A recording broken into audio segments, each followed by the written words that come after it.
قرآن کریم ایک بڑی برکت والی کتاب ہے۔ یہ برکت کسے کہتے ہیں؟ ارشاد۔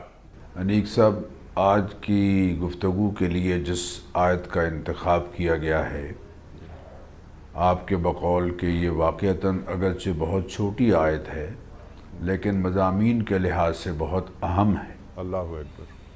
اس کا ہر لفظ قابل توجہ ہے۔ پہلا لفظ ہے کتابن۔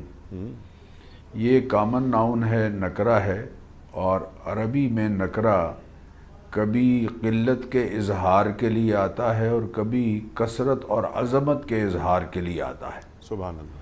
تو کتابن کہہ کر سمجھایا یہ جا رہا ہے کہ یہ بہت عظمت اور شان والی کتاب ہے۔